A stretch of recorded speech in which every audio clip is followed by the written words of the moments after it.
Welcome back to Navigating the Modern World with Coach Eli. And today I'm going to be doing a reaction video to a woman that made a few comments on a live stream replay that I did about a week and a half ago or so. And that live stream was titled Gen X Women versus Gen Y Millennial Women, what's the difference?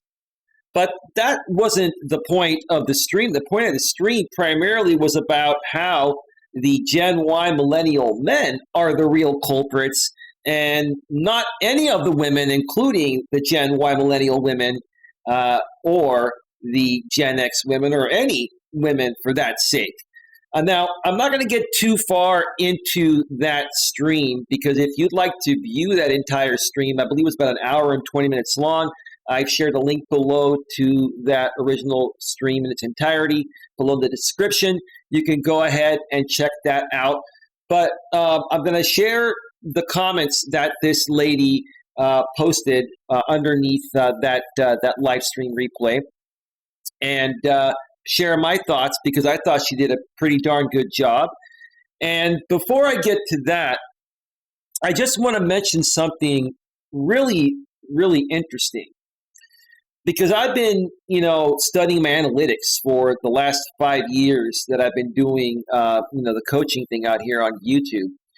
And that's between a former channel I used to run years back, and now this channel that I've been running for over 3 years. I just hit my 3-year anniversary running this channel last month in December of 2021. Interestingly enough, for the most part, I very rarely get any negative feedback from women. The women have given me primarily positive feedback. And, I'd say some men give me positive feedback, but the majority of the men give me negative feedback. But what generation of men are giving me the most negative feedback? It is the Gen Y Millennials. And that was the primary purpose of that stream that I did where this lady made her comments on. So let's get over to the browser section here, and let me read those comments here. This was the original stream. Like I said, go below the description towards the top, and you'll find a link if you want to catch the entire stream there. And also, please make sure you subscribe, bang the bell, select all notifications, so that way you won't miss any future content that comes to this channel. If you would like for me to help uplift you with positive daily, if not almost daily content, I can't even talk content that will help you get the best possible grip on your life, so that way you can accomplish whatever it is that your heart desires.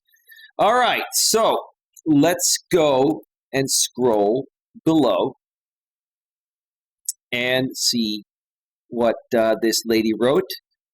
This was from the channel YouTube username Pistachios and Popcorn 5 days ago. Let's see. I think the first comment was the one down below. Let's see here. Yeah, let's read the bottom one first because that was the first comment that she sent. I think when men put on skinny jeans, that was it. I think the millennials have had their nuts squeezed a little too much. Wow, couldn't have said it any better myself.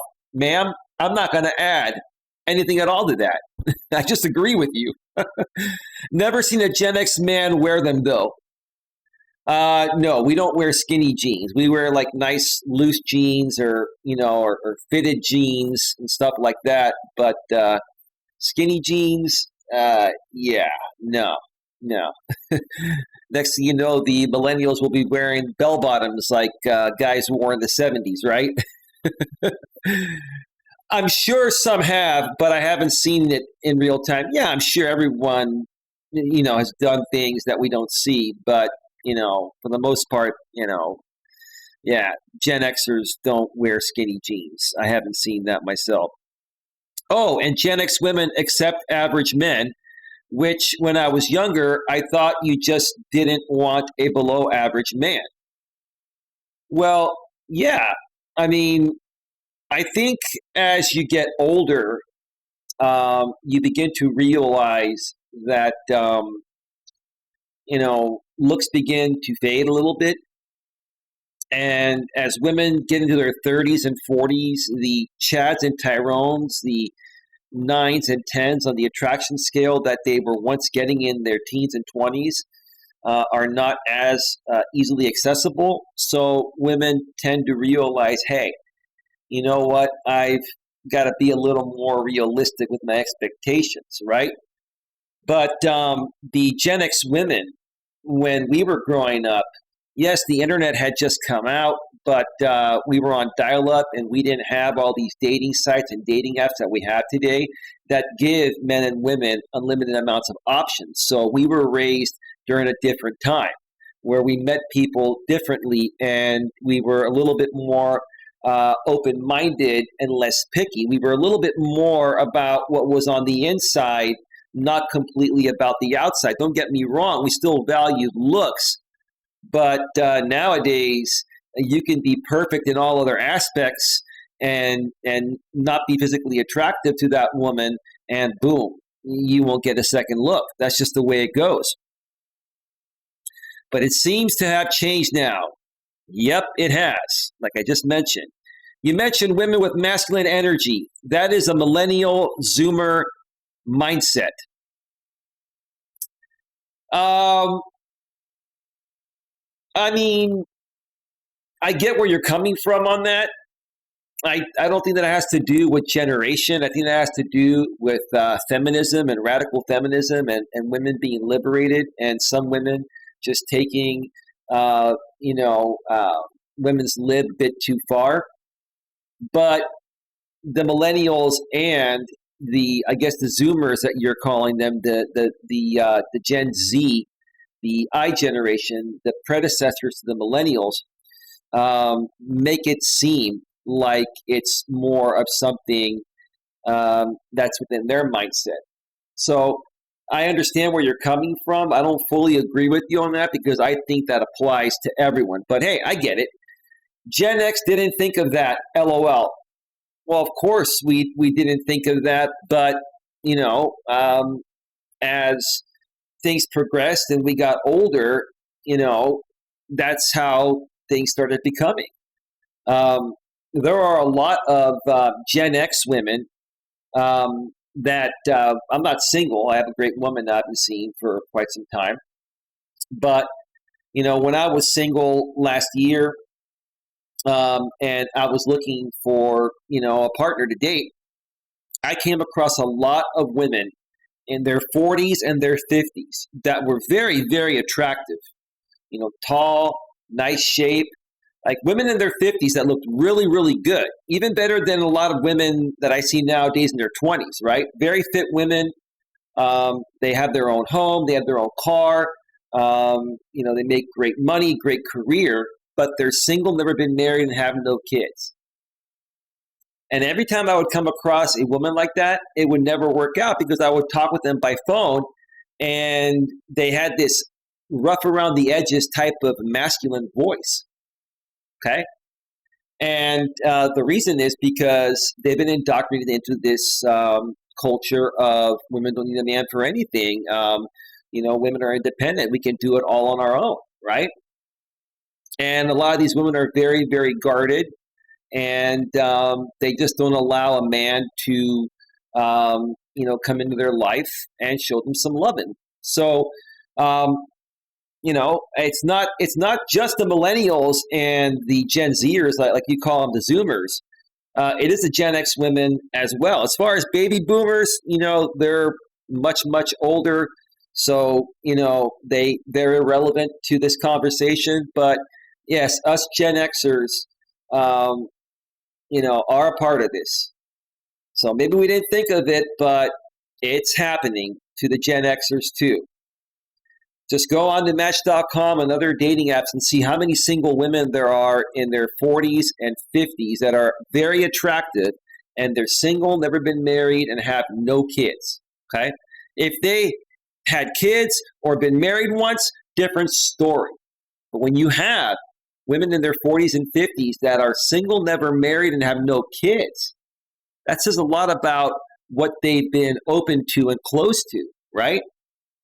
Especially if they're attractive and make good money. They are more career focused than family focused, and they exude more masculine energy than feminine energy. And when a masculine man like me comes across one of these women and she speaks to me in a masculine tone of voice and she's not sweet and loving and nurturing sounding on the phone, I'm gone. It's not going to do shit for me. Okay? Now, of course, there are some women that are like men, but most men in our generation would say are feminine. Yeah, I would say, there are a lot of feminine women still in this world, right? But even the women that are really feminine, they're also very, very picky too, right? So the women that are feminine are getting a lot of attention because that's what guys are attracted to, right?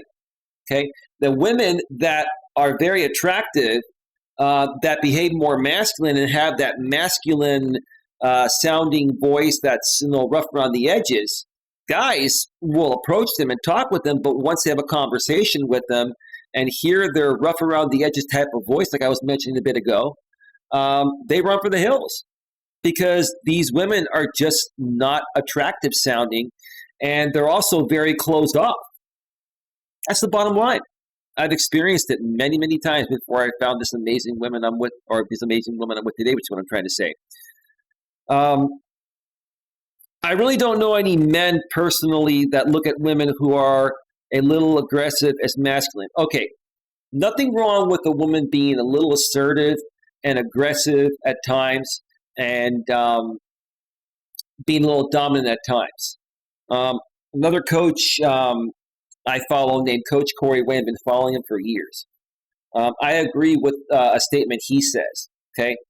A man and a woman both need to be in their natural essence of being either masculine or feminine 70 to 80% of the time. So both men and women. Men need to be in their masculine, dominant essence 70 to 80% of the time.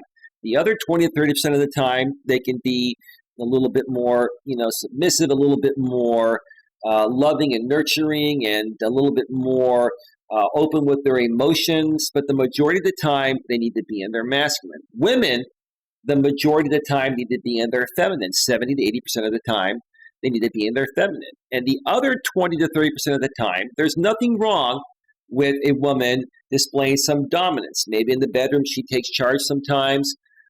Maybe at times she takes charge and, wants to take the man out to dinner or something, or on a date or something. But the majority of the time, the man needs to be the one that's leading the way, or else the sexual polarity will be off and it just won't work. So like you said there, I really don't know any men personally that look at women who are a little aggressive as masculine. A little aggression, that's not a problem. It's the women that behave that way, 50% of the time and more, right? If a woman behaves that way 20 to 30% of the time, no problem. Anything more than 30% is just a little too much, and it's a woman that is acting outside of her natural essence, and that's not attracted to a strong, confident, masculine man or an alpha male. They look at the obvious masculine women and consider them masculine, which is not that many in our generation. Well, ma'am, unfortunately, I disagree with that. Respectfully disagree. I love what you wrote, and I think you are awesome, and I really appreciate that you made these comments. But I've had so much experience. I've talked with so many women, and my woman's not going to like me saying this, even though I'm with her and only her. Before I met her, I talked to tons of women, right? I knew how to work the dating sites, and I'm not saying I'm all that, but I'm an okay-looking guy, and I know how to speak with women, right? I talked to so many women, and you would not believe how many of them were flexing their muscles, and we're more career focused than family focused, right? Which is more masculine energy, right? Nothing wrong with a woman having a career. It's just that if she's more focused on her career than a relationship or a family, then she is exuding more masculine energy. Okay, that's just the truth of the matter. That's just the way it is. Because men, when we first meet women, we don't care about your work. We don't. We only start caring about your work once we know that you're with us, we're together, we've been intimate together, and we're in a relationship. Then we care. But honestly, a woman's job and career is not what attracts us to a woman. It's her sweet, loving, nurturing, easygoing personality, right? That's it, right? And I just wrote back to her, more great feedback, and thanks for sharing. Again, I'll add this to my video response coming soon. I kind of responded to her backwards because that was the first message she sent. And initially, when I responded, I thought it was the second message. But anyway, let's go back to the top here. And this was the next message she wrote after that. By the way, I'm a Gen Xer that never thought that hard about dating until a year ago when I saw the red pill weirdos. Not all are weirdos, but the big ones are. Oh, they're primarily all weirdos. I went toe-to-toe with these people for years. 5 years ago, when I started my coaching business on a former channel I used to run that I shut down a couple years ago, okay, I had a girlfriend at the time, and her and I were making great videos to try to help men and women better understand each other, better get along, and how to have sustainable, everlasting, long-term relationships, right? Okay, and a lot of these guys I came across were angry and bitter men that had just gone through divorce, and they had half their marital assets, taken from them, and these guys blamed everything on the woman. Now, this is what honestly happened in most of these cases. A lot of these guys, they would marry women, and they would go to work, and they would work 80, 100 hours a week, and then they would come home and they would be too tired to have sex with their wives or take their wives out on dates. Here's the thing that these guys didn't understand and still don't understand, okay? Just because you marry your wife and you're working 80, 100 hours a week to provide doesn't mean, you stop dating and courting her, right? The reason why your wife married you, okay, or your girlfriend married you and became your wife is because of how you were taking her out on dates and how you were treating her before you got married. So if that changes when you get married, what do you expect the woman to do, right? And a lot of these guys, they just don't want to own up to their part of the mistakes that they made, right? Okay, why would you want to marry someone if all you're going to do when you marry them is work your life away and then never have time to have sex with them or go on dates with them or vacations with them? Why not just be single, right? So yeah, these red pill weirdos, yeah, these guys, they're not real men. They're angry and bitter, pathetic men. And a lot of these guys, honestly, are Gen Xers. Some of them are millennials, but the majority of these red pill weirdos are either Gen Xers, and some of them may even be baby boomers, okay? They are guys that, were with women for a little while, and because they stopped dating and courting their wives and sleeping with them and doing the things that they used to do before they got married, their wives divorced them, right? These guys just don't get it. So you're right there. I've been in a relationship. I'm a woman for the last 10 years. And to be honest, I've had heartbreaks and all. But when I was single and not brokenhearted, I really didn't give a shit. Good for you, ma'am. I'm going to give you a big round of applause for that, ma'am. Good for you. Good for you. I respect that, ma'am. I really do. Most women would give a shit, but you, I get it. I kind of sat back and said, well, if it happens, it happens. If it don't, then oh well. Like I've always said, ma'am, it is what it is, right? I really like how honest you're being. And it seems like you've come to the point in your life like I have. I'm 48 years old. I'm assuming you're a Gen Xer. You're probably around my age. maybe a few years younger or older, right? But you're probably around my age. I'm 48. And you've realized after all the experiences you've had growing up that, hey, if it's meant to be, it's meant to be. You're not going to force it. And if something doesn't work out, you just move on, right? Don't cry over spilled milk, right? Nowadays, you got to take chances, and whatever will be, will be. Hang on one second here.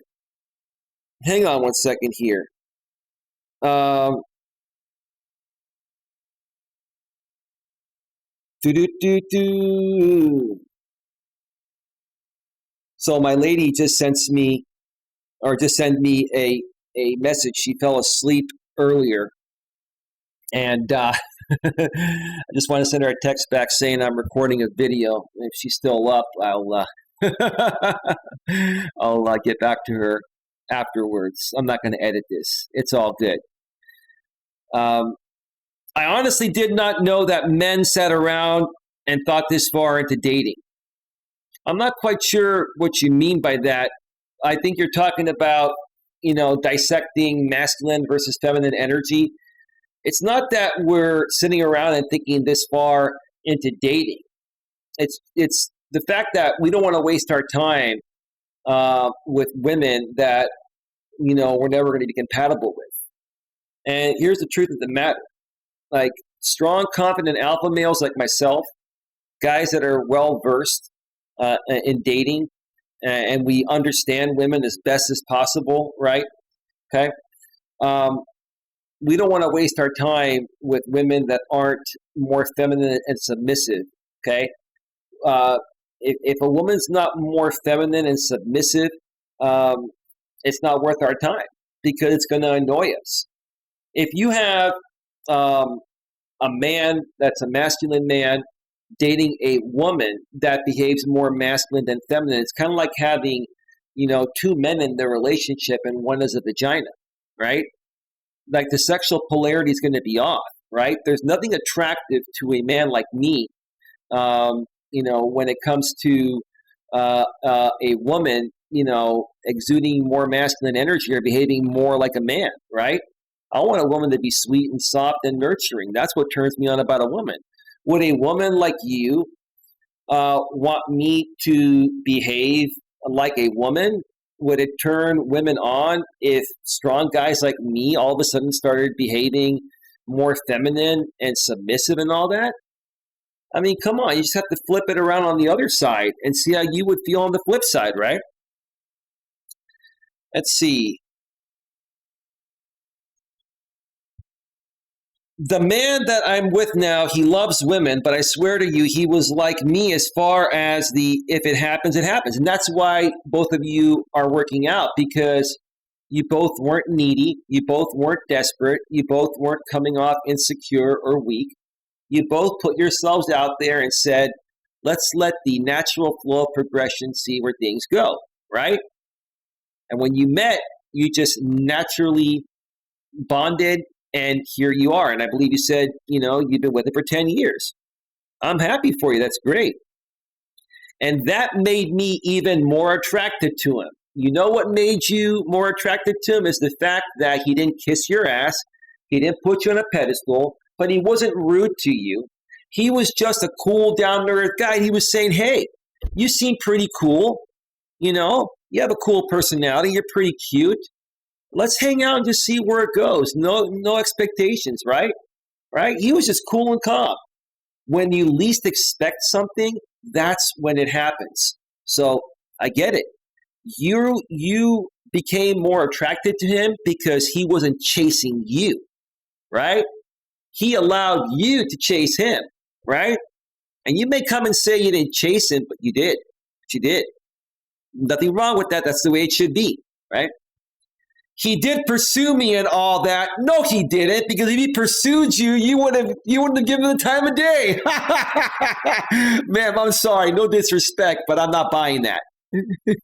He did pursue me and all that, but not in the same way that a lot of men do. Okay, I get that now. What you're saying is that he put himself into your orbit in a cool, calm, laid-back, easygoing, collective way. He didn't put you on a pedestal. He didn't kiss your ass. He didn't chase you, right? Okay? When you say he did pursue you, he didn't actually pursue you. He was cool with you. Whenever he would run into you, he'd say hi. You know, he would probably wait for you to reach out to him by text or by phone before you talked, right? He allowed you to be you. He allowed you to come to him, man. But I get what you were saying when you said that. Anyway, my point is I cannot believe the younger generations are seriously sitting around worrying about the opposite sex. Now, when you have a breakup, that sucks. And I don't mean that. But come on. It wasn't this hard for our generation. No, I agree with you. When I was younger, I will tell you, I had a high school sweetheart in my teenage years for years. I had a girlfriend in my early 20s, and I had no problem meeting women in my 20s and even in my early to mid 30s, maybe even up until, or maybe my early 30s or so, maybe mid 30s at the latest. After I turned 35, I started noticing a huge change in the dating world, and it just became much more difficult. And so you're looking at about 13 years ago, and that's about when the first iPhone came out. Now, dating apps had not been created yet because the original smartphones weren't that great. It wasn't until about the iPhone 3G was the first phone that had fast enough internet access to get those kind of apps working. But that's when the trend started changing. It was about when I was 35, so about 13 years ago, and that would be 2009 or so is when the trend really, really started changing and getting worse. But yeah, when I was younger, it was a lot easier to meet women. Women were a lot more friendly. Men were a lot more friendly. There were fewer games being played. There were also fewer options. Like I said, there were no dating apps. I think the dating apps really, really have changed things. But I get what you're saying there. It makes sense. Let's see. Where did we leave off? So, and rude or not, the truth is, the men in my high school that I never thought would get married, the below average men, not average, but below average men, are all married. Right, because they were good guys, they got good jobs, and they knew how to talk with women.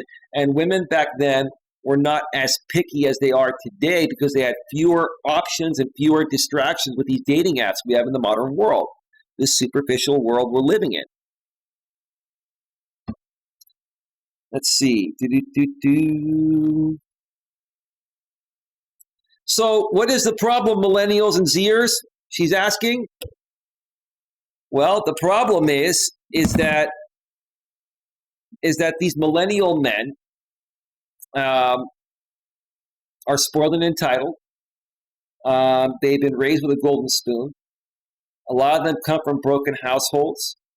A lot of them come from families where the mother is the head of the household, and the mother behaves with more masculine energy, and the father is more feminized, so it confuses the man.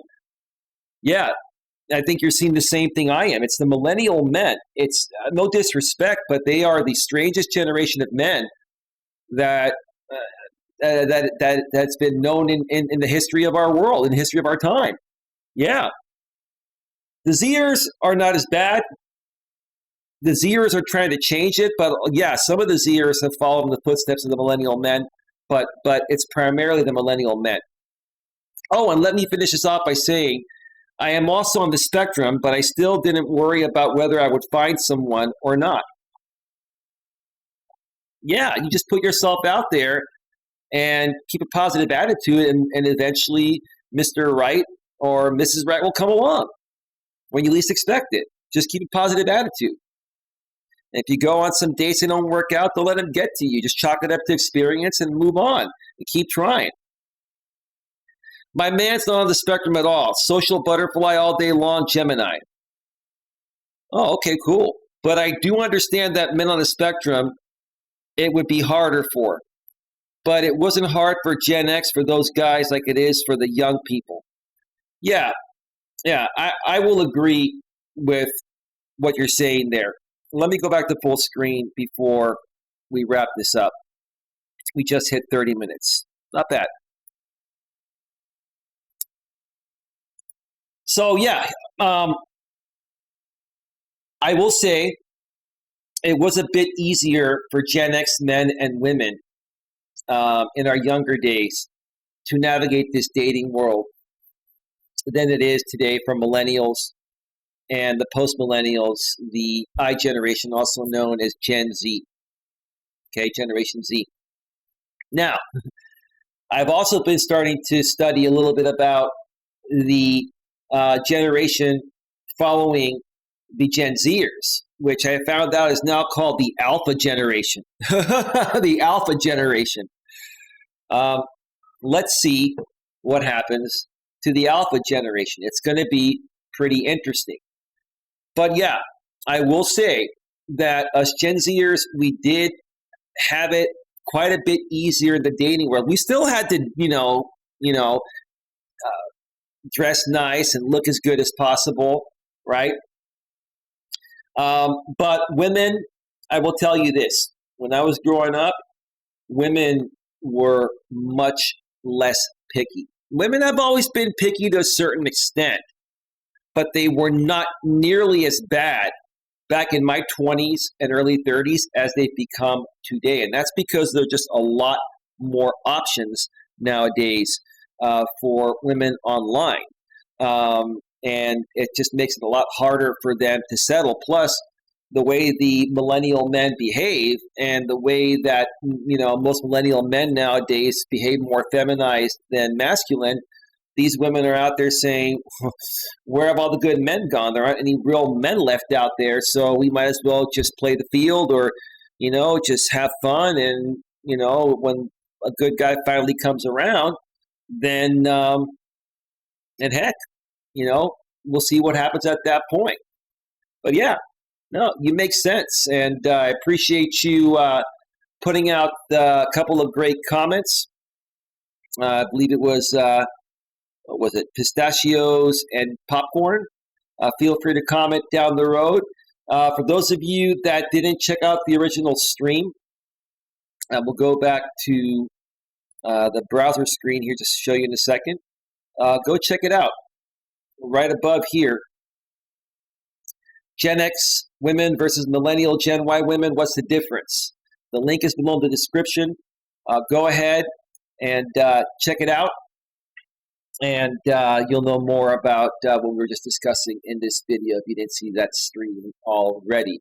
With that being said, I want to thank you all for taking the time to view this video. Another video is coming to this channel soon. Please like, share, subscribe, bang the bell, select all notifications. Have yourselves a great day, and I'll catch you next time. Take care. Bye. Bye.